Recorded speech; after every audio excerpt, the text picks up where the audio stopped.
Hi, I'm Abby from Rtings.com. Today we're finally reviewing the Sony A95L. This is Sony's top-tier OLED release of 2023, and it's well known to many as one of the best TVs ever. It features a second-generation QD-OLED panel and Sony's Cognitive XR processor. Combined, these features deliver an incredible viewing experience, whether you get it in the 55, 65, or 77-inch size. But is it really the best? We'll answer that and more. But first, let's look at the design.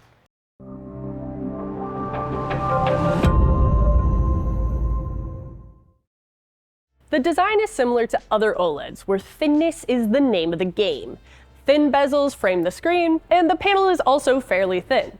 On the back, there's a checkerboard plastic and VESA mounting holes for the wall. It looks fairly similar to last year's A95K in terms of design, but the stand on the A95L is different. Instead of this screen-wide stand along the bottom, Sony opted for a more traditional stand design with two angled feet.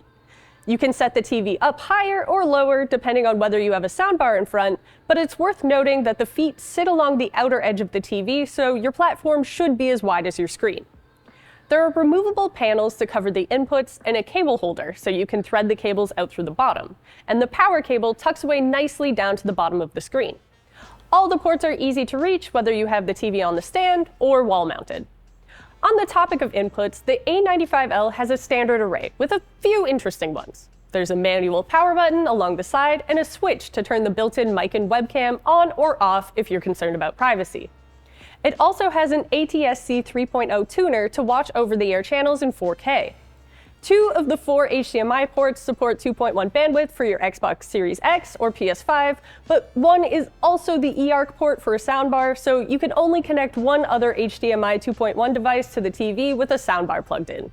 But do you really need a soundbar with a TV like this?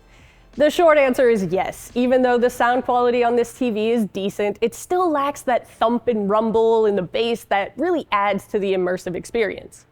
If you pair this TV with a Sony branded soundbar, you can connect it to the S-Center speaker input and use the TV speakers as the center channel. It comes with a sleek-looking remote with all the features.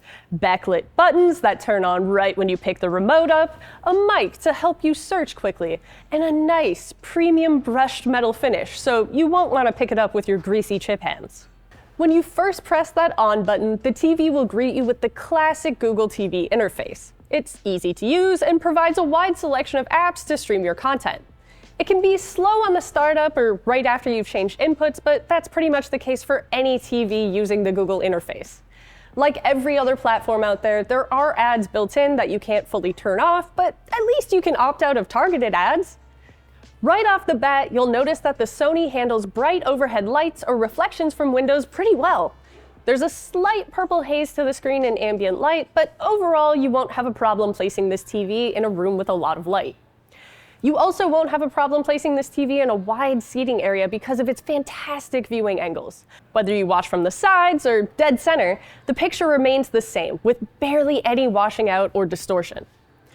Let's get into the nitty-gritty though. How well does this TV perform?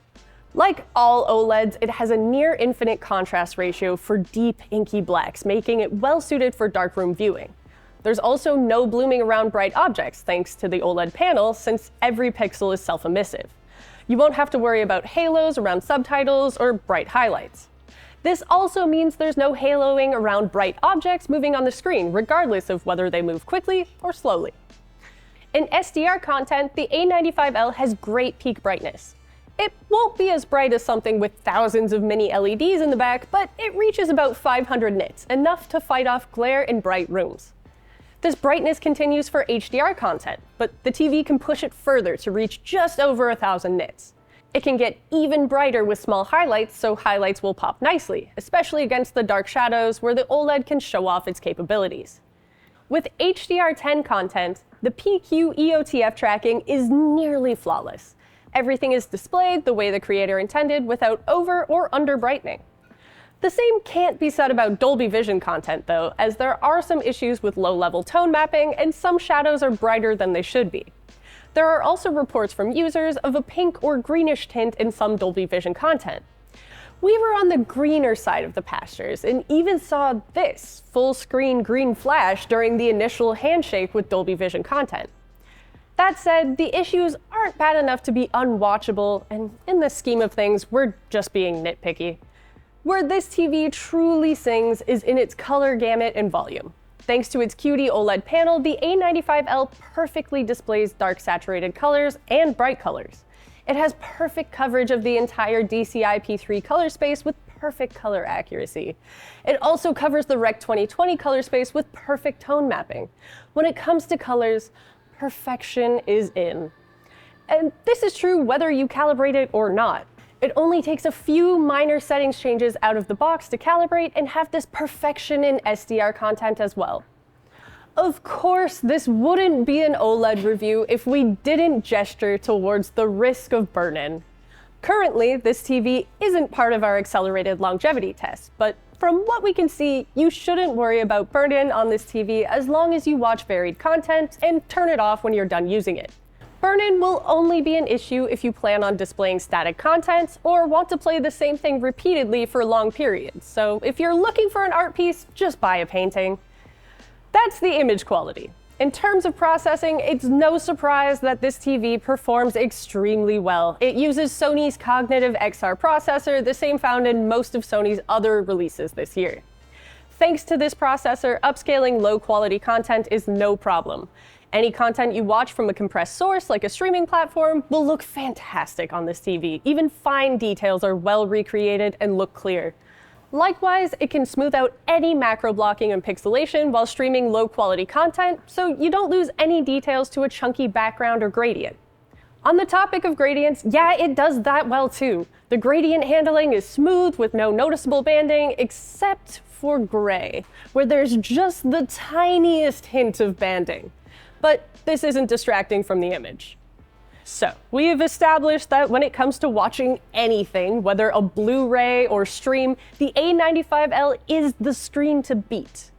But how does it hold up for gaming? Just as well. There's basically no difference when you put it into game mode, though the brightness drops slightly. It isn't enough to detract from the experience, but it's still noticeable. The A95L also has a refresh rate of 120 Hz with 4K. It supports HDMI 4 VRR and G-Sync, but not FreeSync, which is only a problem if you have a PC with an older AMD graphics card. As a first for Sony, the A95L supports Dolby Vision gaming up to 120 Hz thanks to the latest Pentonic chipset inside. As mentioned earlier, with two HDMI 2.1 ports, you can take full advantage of your Xbox Series X or PS5. Since this is a Sony product with a PS5 connected, you'll end up with some neat proprietary features like auto HDR tone mapping. However, if you connect a gaming PC to the TV, it's worth mentioning that the text won't be as clear on this TV due to the subpixel arrangement. It isn't too bad, there is some color fringing to note, but third-party software can improve the clarity if it bothers you. You'll benefit from a near instantaneous response time, so you won't have to worry about blurriness or ghosting while you play. You also won't have to worry about flickering, even though the A95L isn't technically flicker-free. The brightness drops correspond with the refresh rate and are pretty minimal, so you won't notice them. The input lag is also very low, though it isn't as low as its direct competitors, the LG G3 and Samsung S95C. You'll still have a smooth and responsive gaming experience, though. With all that said, is the Sony A95L really the best TV? We don't say this lightly, but yes, it's the best TV we've ever tested, and it earns its spot as the highest scoring TV on our site for a reason. It's incredible.